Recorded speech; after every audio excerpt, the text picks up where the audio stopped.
Well, the simplest way to look at it is the child's order of birth within the family.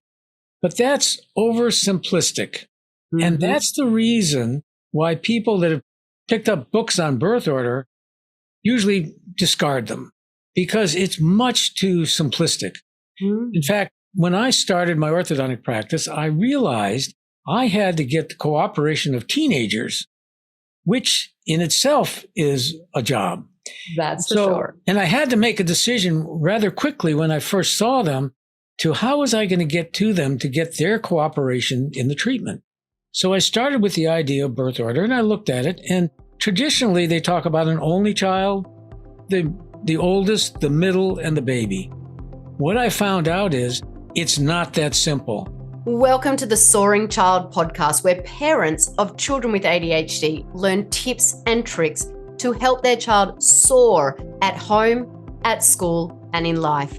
We feature interviews with experts, medical professionals, and parents just like you who are learning how to reduce ADHD symptoms using food and other natural strategies. Because children with ADHD deserve to soar just like every other child. I'm Dana Kay, your host. Welcome back to the Soaring Child. Look, today we are exploring a very intriguing topic, and it's going to touch every single listener of this podcast. Listen to this: birth order. As a parent of multiple children, I've often wondered how much their birth order shapes who they are and how they interact with the world. I remember moments when my oldest seemed so, responsible, not back in the day, but now he seems so more responsible. My youngest, so carefree. And I thought, does birth order explain this? I remember back in the day when my oldest son was diagnosed with ADHD. He was all over the shop, and my youngest son was just, small and little. And I'm like, does birth order explain this? And more importantly, how does it affect our family dynamics and even their personal choices later in life? Now, to help unravel this, I'm actually really thrilled to introduce Dr. Robert Hurst, or as he calls himself, Dr. Bob. Dr. Hurst is a Harvard graduate with over 50 years experience in private orthodontics practice in Louisiana. I mean, we're talking about birth order, and he's an orthodontist. We're probably thinking to ourselves, how does this tie in? But during his career, he closely studied the birth order and behavioral patterns of his patients, offering a very unique perspective grounded in real-world observations rather than just theory. Dr. Hurst has also served on the dental school facilities at both Tufts University and Louisiana State University, and he spent decades uncovering how birth order expressions shape behaviors, relationships, and decision-making. His insights are going to provide a fascinating lens to better understand ourselves and our children. So now it is time to welcome Dr. Bob to the Soaring Child. Hi, Dr. Bob. Thank you so much for joining us. Wonderful to be here. And what a great introduction that was. Oh, thank you. You hit all the points. Oh, yeah. Look, I like to start my podcast with just, tying it to my family and introducing the guests. And this topic is fascinating. So I want to dive straight in and use all the time that we have together. Let's start with the basics. What is birth order? Why does it have such sort of an impact on family dynamics? Well, the simplest way to look at it is the child's order of birth within the family. But that's oversimplistic. And that's the reason why people that have picked up books on birth order usually discard them, because it's much too simplistic. In fact, when I started my orthodontic practice, I realized I had to get the cooperation of teenagers, which in itself is a job.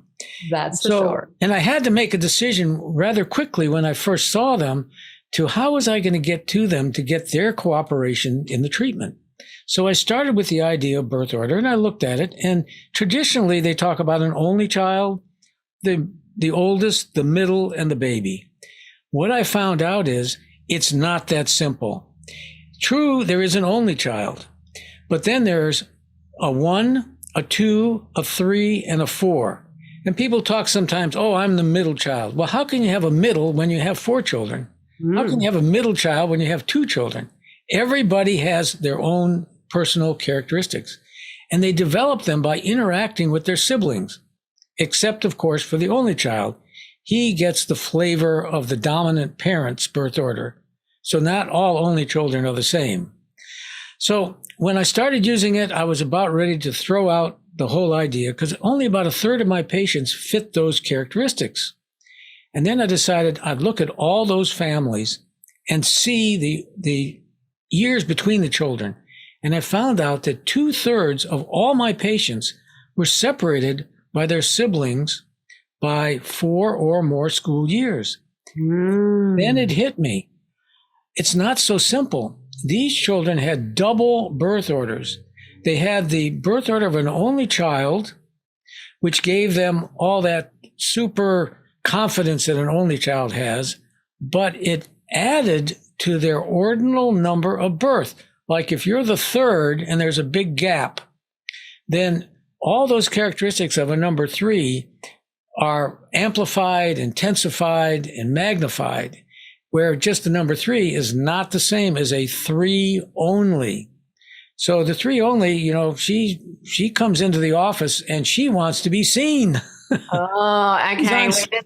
We're going to get personal here. Yeah, well, yes. I'm a third child, and I have my next sibling is 6 years older than me, and my oldest is 9 years older than me. So does that make me a 3 only? Is that what you were saying? Right. It makes you a 3 only, and the first 2 above you are a 1 and a 2, and then there's a big gap, and then you come along. So you're like a second family within the family.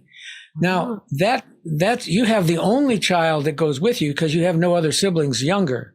But I'll give you an example of another type of double birth order. And I don't want to get into the weeds with this, but I'll give you a name and everyone will relate to it. Princess Di. Okay. Princess Di had 2 older sisters, just like you have 2 older siblings. Then there was a 4 or 5 year gap and she was born. And then 2 years later, her brother was born. So Princess Di was the third born, just like you, but she's also the oldest in the second family. So she becomes a 1-3 double birth order. So when you add those types, you're talking about 16, 17, 18 different types of birth orders. So if you understand the double birth order thing, everybody falls into a pattern.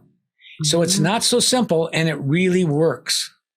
Wow. And so, you know, let's start with the basics. Let's go, okay, let's just take a typical family, 3 children, 2 years apart, you know, first, second, third. Okay. You know, what talk us through it. Okay. What are the classic traits? Just remember, all birth orders have 2 sides. For instance, the number 1 birth order, they want to be in charge and they want to give orders and whatever. Well, there's 2 sides of that. One is a very bossy person telling people what to do, and another type of one that can't do enough for you, cooks and cleans and whatever. They would still want to control you, but they control you from a different way. So they don't appear to be the same, but they're basically the same person. They want to be in control. So some will kill you with kindness. Some will kill you with just, you know, verbal abuse.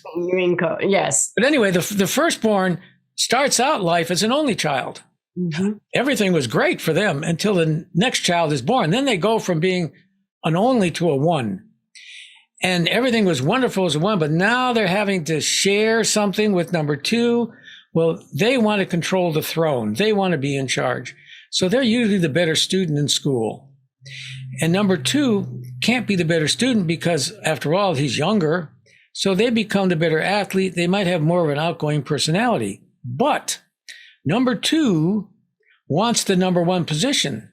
So should number 1 fail, number 2 is right there to take over and becoming the straight A student. You know, it happened with Cain and Abel. There was a little sibling rivalry that didn't end too well. But sibling rivalry is very common, and you have to look at that when you're trying to find your real birth order, because maybe as a number two, you dethrone number one. And it's very easy to find out. You just say, who is better in school? Whoever is better in school, that's the one who took the number one position. They're still a number two, but now they have to do the job of number one. Not so easy sometimes. Then number three comes along. We call about number three, when they're born, they have to understand 17 different relationships within the family. The mother, the father, the kids, the older kid, the second kid, the kid to him. So they're great with groups of people. Number threes are not afraid of groups. Instinctively, they pick up all the relationships that are going on around them. But we call them laughing on the outside, crying on the inside. Because a true number three is very, very sensitive. And they don't want to let the other birth orders know how sensitive they are. So sometimes they create a wall around themselves and they look tougher than they really are. But that's just for protection. But these are the creative people. These are into music, art. They see life so differently. They see it as a world thing. They want to change the climate. They see the world very differently than one and two. And then number four comes along. That's the true baby in the family.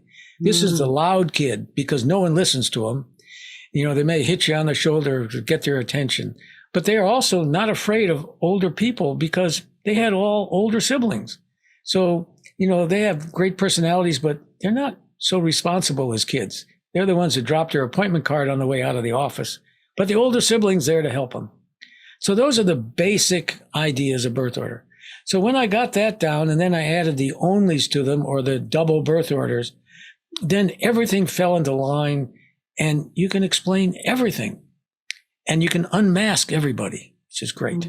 Wow. You're hearing this and a lot of it makes sense. But, some listeners might be thinking to themselves, well, it's just a theory. It's probably, not correct. What kind of evidence sort of supports it sort of influence, that birth order on personality and behavior? Well, I can give you the background because it started with Alfred Adler and Freud. Alfred Adler was in the same psychoanalytical society as Freud. But they didn't see eye to eye. Freud felt that the kids' relationship was based on their relationship with the parents. And Adler said, no, the relationship is based on your interaction with the children. And of course, they split ways. They didn't see eye to eye. And it was interesting because Freud was the oldest in his father's second family, and Adler was a number two. So they weren't going to get along anyway. So Adler really was the father of birth order theory. But let me just mention to your audience a few things that they can look at to look for proof. Look at the family photo album. Who's got all the pictures? It's number one. They've got all the pictures in the album. And then number two has less, and number three even less, and number four is lucky to find one. We do a thing in our office every so many years. We put our baby pictures out for the patients to pick out, who's who. And one of my staff said, Dr. Bob, they're going to find you right away. I said, how can they? We're all baby pictures. He says, no, yours is the only one that's going to be in black and white. Yeah. so anyway, look at your family album. Go back to your 25th high school reunion. Everybody is the same as they were when you were in high school. They didn't change. Their personalities didn't change. One might be an investment banker. One might be a school teacher. One might be a stay-at-home mom. They're the same they were when you went to high school. Go to your family functions. How about Thanksgiving? We just had Thanksgiving. When you go back home, you are just the place where you were in the family. You may be very successful or whatever. Doesn't make any difference. If you're the baby, you're going to still be sitting at the little kids' table. So, you look around and all of a sudden everything falls into place. So, your evidence is your own life. You can. Fascinating. And so you've mentioned double birth orders a couple of times.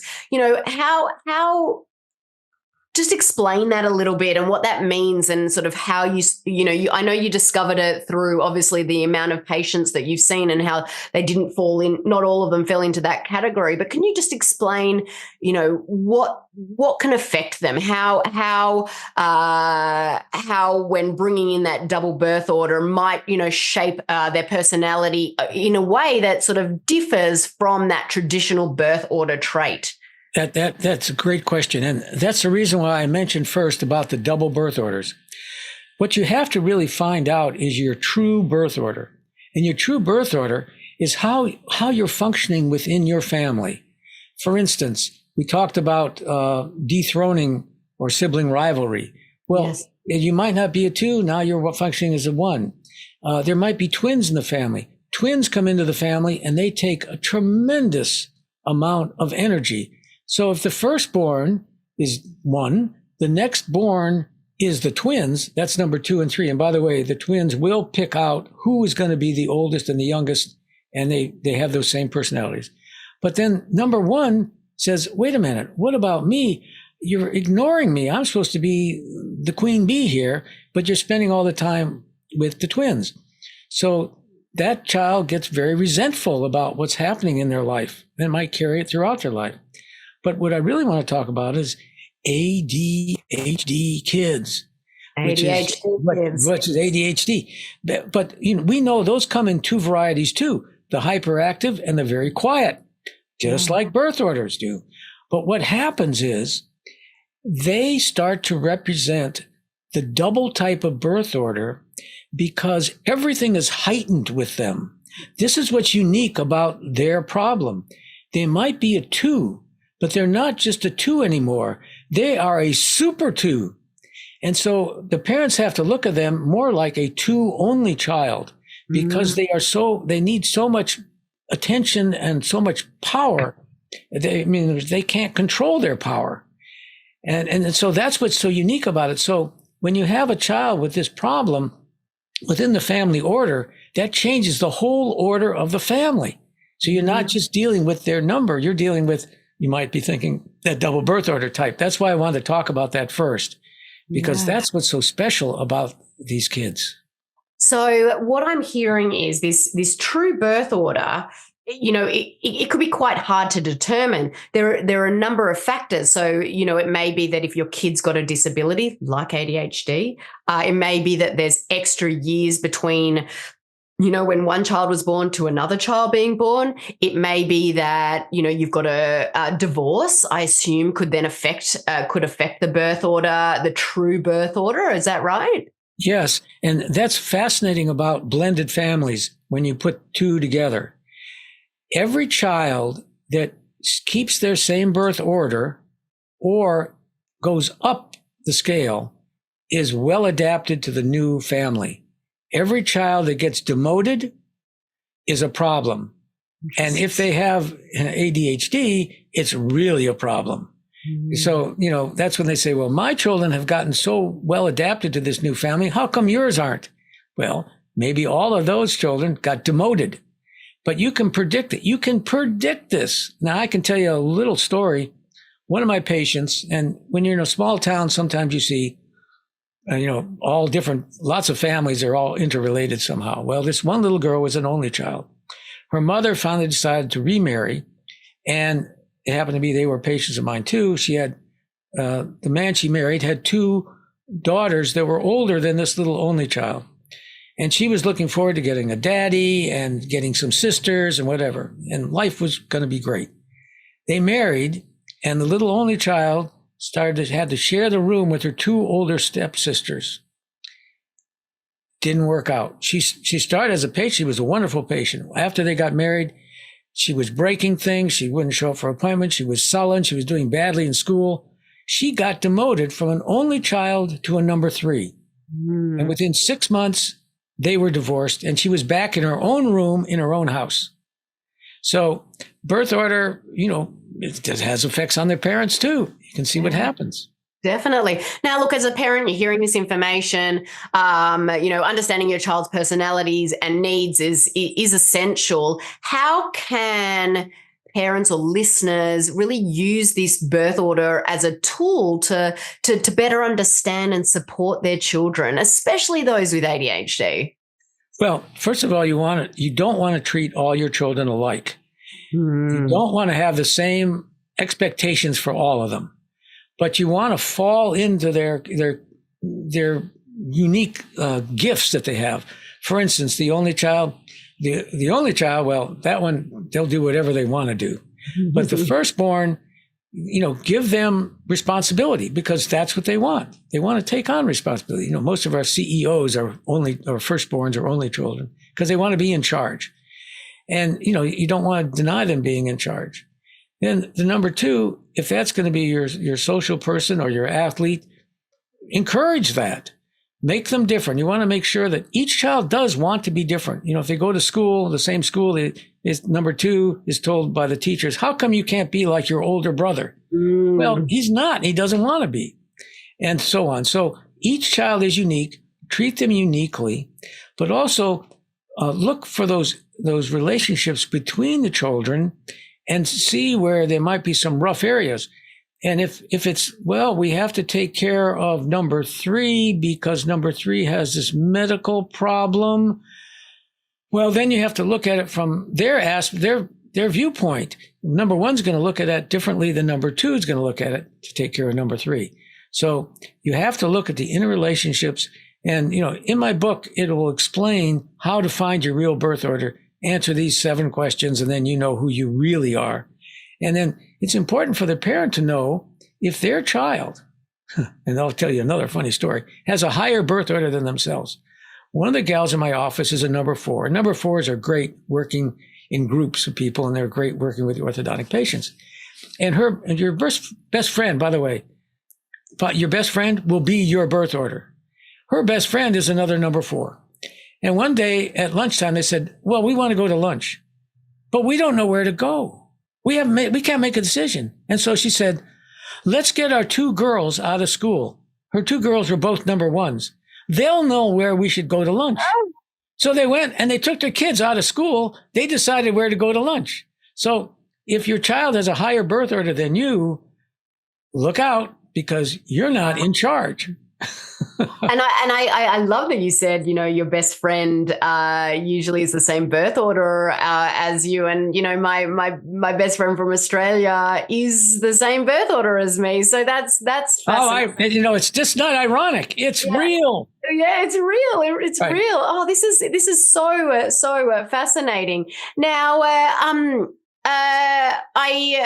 where do people go and find more information about this? Because, this has just touched the surface. I mean, we could go on for hours and hours, but I know that parents are probably going, okay, well, this could be a game changer in how we, manage our family, how we work with each child individually.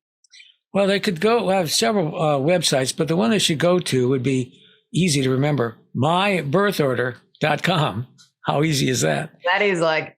And in there, you will find there'll be some, podcasts in there, and there's videos, there's all kinds of things. But we also have a store, which you can find my book, which is called Life's Fingerprint. I'll lift it up here. How birth order affects your path throughout life. And in it, what's unique is that this isn't written by a psychologist who has patients that are in trouble. This is written for people, everyday life. And I have examples in there of all the possibilities you could have, girl, boy, boy, girl. And I give you examples of families you would know, of politicians, actresses, something like that, something you could relate to and say, yes, that's my family. That's what I look like.